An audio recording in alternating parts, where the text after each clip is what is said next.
Welcome to Teacher Tips, where I share videos to share good practice. And in today's video, I'm going to be exploring ChatGPT 4 for planning. So I'm starting to think about September and planning, and I'm trying to experiment a bit with AI. And I thought it would be useful to sort of document my journey. So I'm exploring ChatGPT 4 here, which I've been lucky enough to subscribe to through college. And I asked it if it could write me a story. And I wanted to tailor this to the students that I teach. So teenage students, 16 to 18, learning English as another language. I've put in things about the students, where they're from, asked them to write the story in present tense and in language simple enough for a 6-year-old to understand. Mainly because I've found through trial and error that seems to be about right for like an entry one student. Made the story funny with a moral message included, and then write a set of 10 or true or false questions to go with it, list of key vocabulary and meanings in a table, and a task for the students to do at the end. So this is suitable for entry 1 and entry 2 ESOL students. So this is the prompt I have given it. So it comes up with this fab little story, which is really good. I often write text for my students, but like it does take a lot of imagination, and this has just done it for me. It's made it slightly funny. It's on a really like normal, frequent topic that comes up in the first few weeks of class about students pronouncing things wrong and laughing at each other, and that age-old lesson. It's okay to make mistakes. And so that's the moral that it's come up with, which I thought was really lovely. And I was looking for something to do for the first week of college. I love the way the AI generates true or false questions. Obviously, you need to double check it. So that's perfect for me. Normally, I would have had to do that manually.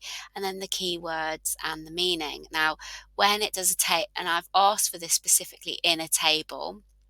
And if I was to look at the meaning and think, oh, perhaps it was a bit complex, I could ask it to simplify it.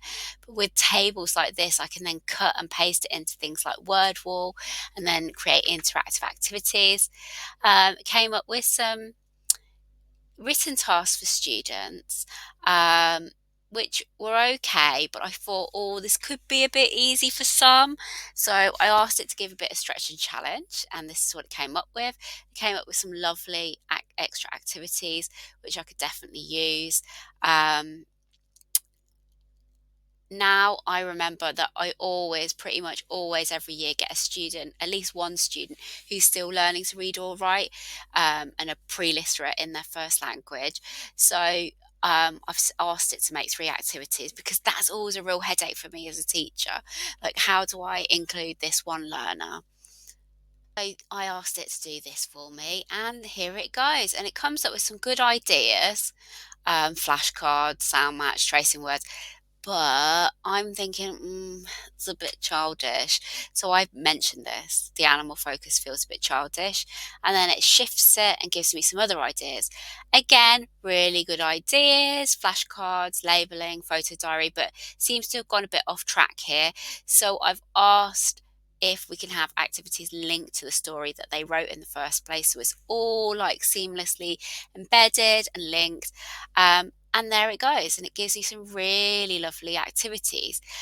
So it's suggesting cards and sequencing with cards.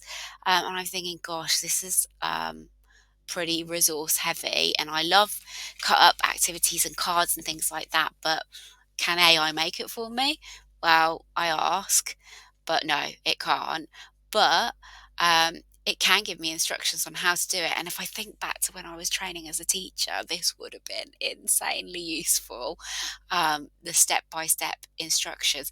And also thinking about if I'm passing something over to someone to cover for me, really useful. So it gives me step by step instructions, but still I'm thinking, listen, I'm looking for a shortcut here. What can we do?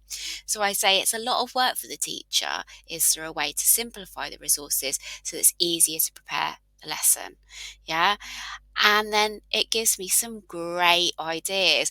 And this is like really low, no resource ideas that you could pretty much do on the spot with the students. And I just really loved this. Lots that I could have, I didn't even need to like prep. I could just start in the lesson and go.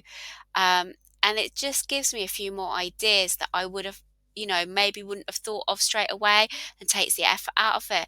So I'm saying great job here, not bad. The next thing I want is an AI that can make me resources physically, like matching and quizzes and things like that, but not, I mean, I know it can do true or false, I know it can do quiz questions, but can you do anything a bit more practical that's printable and ready to cut out, things like that? That would be amazing. So I'm really interested in my audience here. If you're teachers, what have you got AI to do? And, are there any tricks or places or software out there that I could look at and use? Um, so I'm just going to keep trying to do this, is do a little sort of video diary of me exploring some resources, and hopefully it's of use to you. And it'll be a nice little record, because probably in like say 2 years even, this is going to be like old hat, but it'll be nice to look back on it perhaps as well. Anyway, thanks for watching, and I'll see you in the next one.